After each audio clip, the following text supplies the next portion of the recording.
Au nom du Père et du Fils et du Saint-Esprit, Dieu unique. Amen. No gonrog faleng fane fo benge fo yifte dule. Amini. Bismillah ibn wa ruhul qudus. Wahidullah. Amen.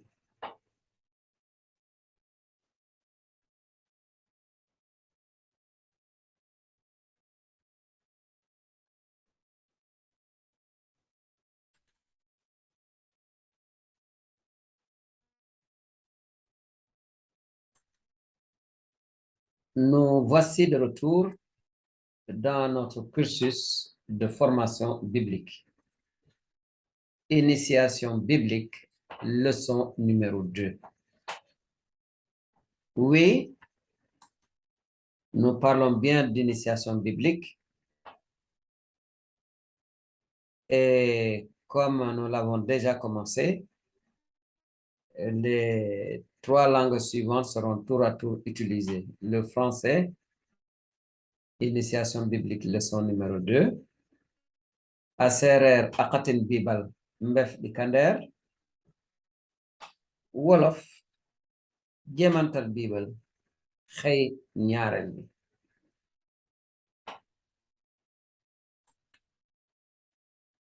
Ci njàng ci xëy yi passé wax nañ leen kan moo leen di gindi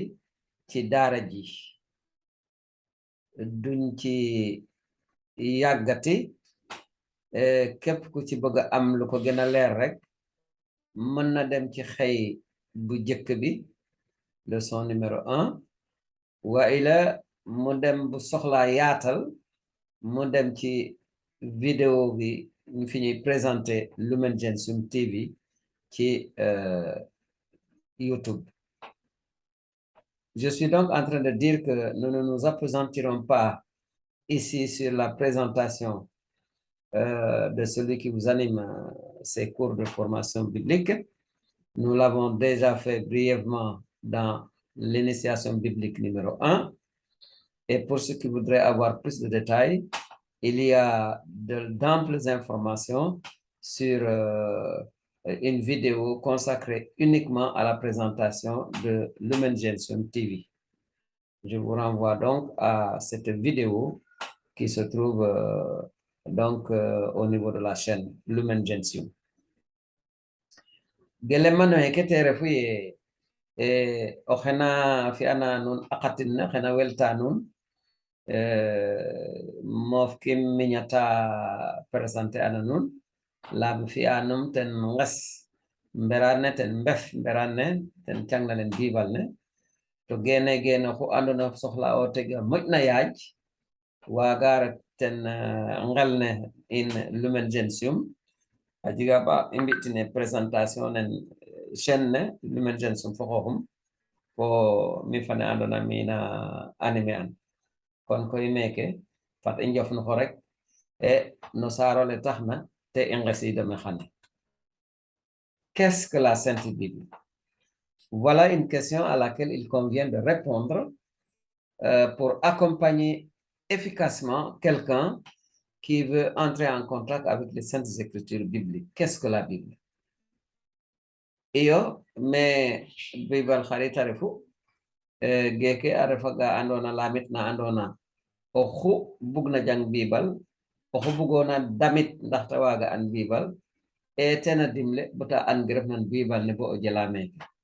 te gar fo lamit geke lan mooy Bible bu sell bi laajte lu am solo la te képp koo xamante ne bëgg nga xam Bible wa ila nga doon ko xamante ne nga bëgg a jàppale ay nit gindi leen pour ñu mën a xam lii nekk ci biir bala ngay sore nanga ko jëkk a wax Bible bu sell bi moom ci boppam lu mu doon. Quand nous disons la Bible, nous voyons souvent un livre, un corpus. Vous l'avez ici avec donc le titre La Sainte Bible, Parole de Dieu. C'est une image que j'aime bien et que vous voyez assez souvent dans nos publications au niveau de la chaîne. Et ici, tout est important. Quand nous disons la Sainte Bible, ça voudrait dire que la Bible, ce n'est pas n'importe quel livre, en tout cas pas pour nous, les chrétiens. Et c'est sans doute l'occasion d'inviter ceux qui ne le savaient pas ou qui négligent cela, eh bien, qu'ils ne traitent jamais la Bible comme un vulgaire ouvrage. Il faut savoir tenir la Bible avec beaucoup de respect parce qu'elle contient pour nous la parole de Dieu. Elle nous fait savoir le dessein de Dieu sur l'humanité. C'est en ce sens que la Bible est sainte. Et toute parole qui sort de la bouche du Seigneur est une parole sainte. Encore, nous allons voir à l'intérieur de cette étude que c'est une parole de Dieu écrite en langage humain, avec toutes ses conséquences, mais aussi avec toute sa force. Cette expression Sainte Bible, parole de Dieu, quand vous allez chez nos parents, donc qui sont des Arabes catholiques, ils vous disent bien Al-Muqaddisul Kitab, Kalimatullah. Al-Muqaddisul Kitab, Kalimatullah, te bindeno Arab. So garanga alang gene ini mbinote e meke pap nen ino pap tedune Jean Paul II meta ƴugna heɗa rogo yal yirmande la divine miséricorde teref gillal tiyo meke miséricorde nene yirmande nen rog nene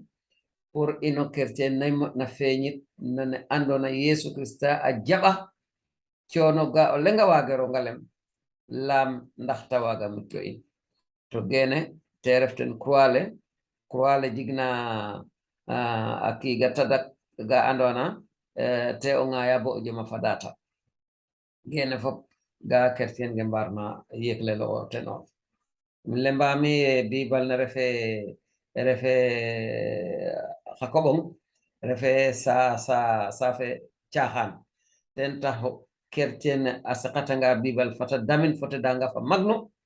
to ande getta sekhna refe caahan o sere sax katede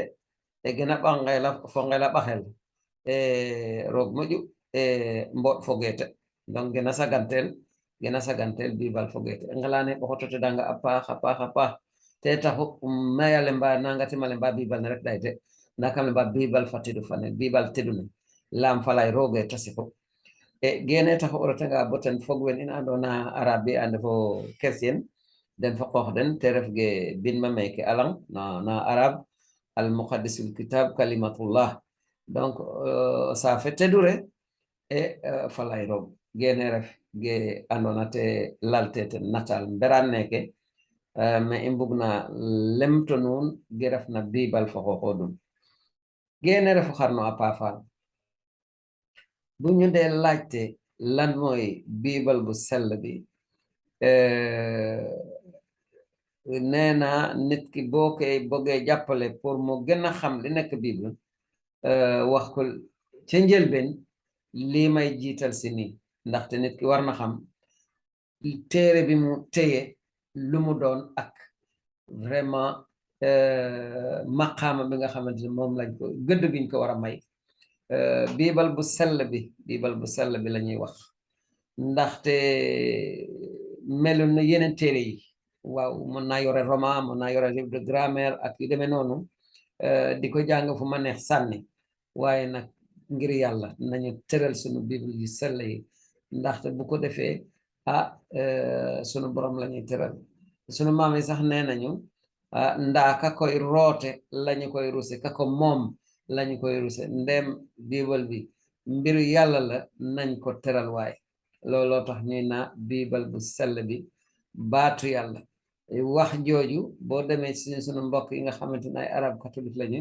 ñu ngi koy naa al muqaddisul kitab kalimatullah al muqaddisul kitab kalimatullah loolu mooy li ñu bind fi li ma leen bindal ni ci arab boo xoolee ci suuf gis nga di nga gis pape sunu pape bu sell bi Jean Paul II fu mu sukk di jaamu sunu borom di ko diis boppam di ko diis àdduna te fi mu nekk ni mu ngi ñaan yërmande yàlla la divine miséricorde li ñuy naa allahu arrahman arrahim loolu moom yàgg na ci nun te chrétiens yi boo demee ci colère gu jëkk ga ak gu mujj gi loolu yëpp feeñ na ci kolere googu sopp gi nu yàlla sopp ko doomu aadama mu ngi gën a fës ci sunu gëm-gëm mu ngi gën a fës ci li nga xamante ne mooy coono yi sunu borom Yesu Krista nangoo daj ngir mu mën na musal loolu yëpp mu ngi feeñ ci croix bi te croix boobu moo tax ma defaleen ko fii ci nataal bu jiitu bi kon nag mbir mangoog li ñuy gis bu ñu dee wax Bible waaye nag nañu jéem a xootal wax ji quand nous voulons savoir qu'est-ce que la Bible, il y a d'abord une des mises au point à faire, c'est que la Bible est un recueil, une bibliothèque de plusieurs livres inspirés par Dieu. Nous verrons le nombre, le détail des 73 livres de la Bible complète, mais retenez que ce sont des livres inspirés par Dieu. Et nous avons cela en la deuxième lettre de Saint Paul à Timothée, au chapitre 3, les versets 15 à 17. Qu'est-ce que nous lisons dans ce passage? Paul s'adresse donc à Timothée en lui disant, pour toi, tiens-toi à ce que tu as appris et que tu as acquis, dont tu as acquis la certitude. Tu sais de quel maître tu le tiens, et c'est depuis ton plus jeune âge que tu connais les saintes lettres. Elles sont à même de te procurer la sagesse qui conduit au salut par la foi dans le Christ Jésus. Toute écriture est inspirée de Dieu et utile pour enseigner, réfuter, redresser, former à la justice. Ainsi, l'homme de Dieu se trouvera-t-il accompli, équipé pour toute bonne œuvre. Voilà donc ce que Saint Paul, inspiré par Dieu, nous dit de ce qu'est la Bible.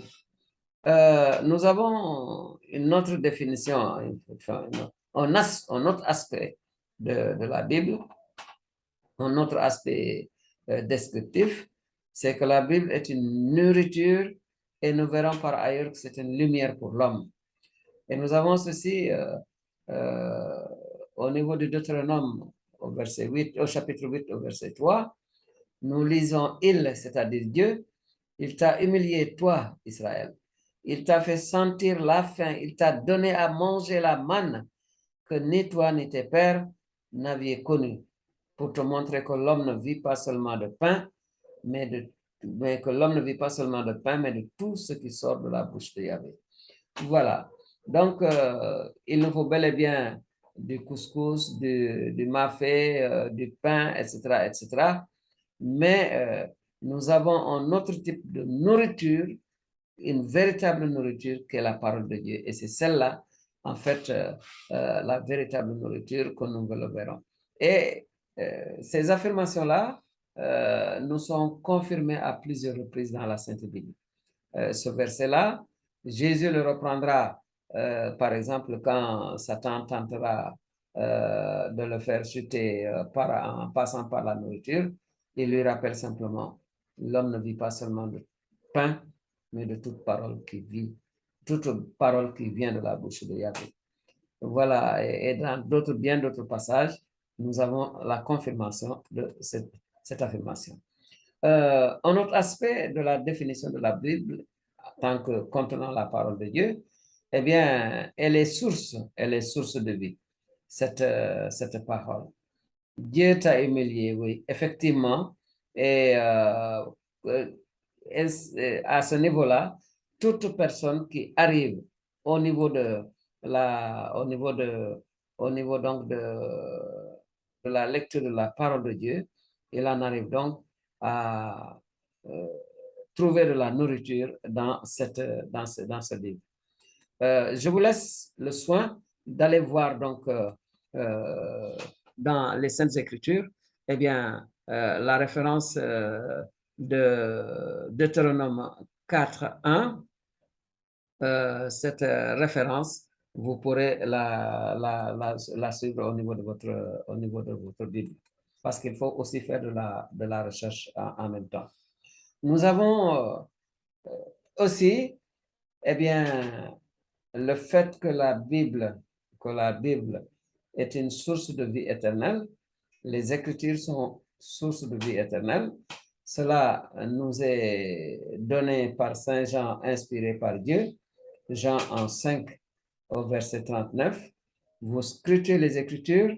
parce que vous pensez avoir en elles la vie éternelle. Et ce sont elles qui me rendent témoignage. Voilà donc les Écritures, source de vie éternelle. Voyons cela en séeréer. Xari Bible teddune refu xari ta refu matomat iyo lalame nun ten nasal gi mbafne ne andona Bible teddune wenwe kam o ɗetangan safe yo ge'a nda yitam fat i ndamoye a jela mene refe safe donc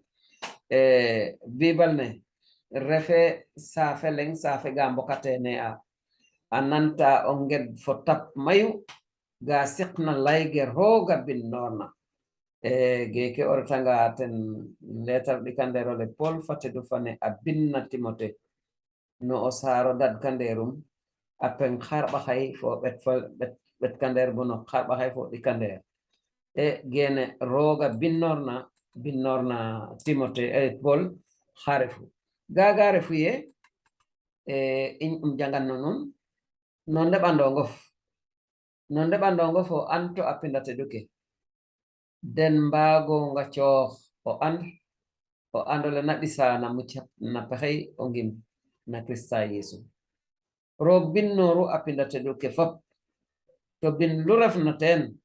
a jega o njiriñ no keta jangna ka soqa a yara a jangna o cofel itam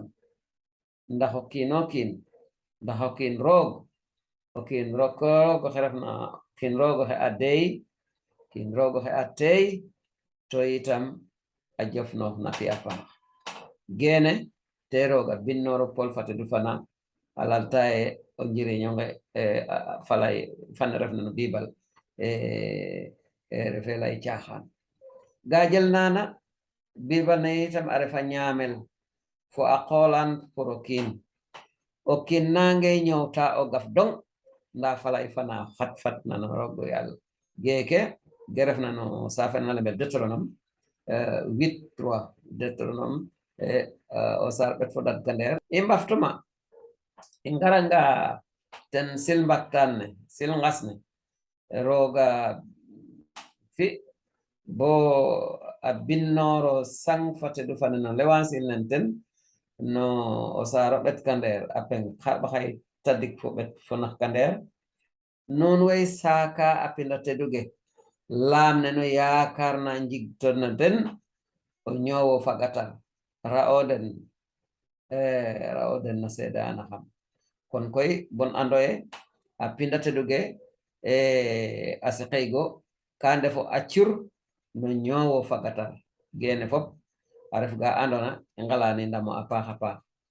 o ngaraten paafalage lan mooy Bible bu sell bi waaw gis nañu ci gannaaw tuuti ne boo teemee téere bi dangay defe ne benn téere la waaye nag téere bi dafa am yu bare yu nekk ci biir balaa ñooy dem ci lim yi nañu jàpp ne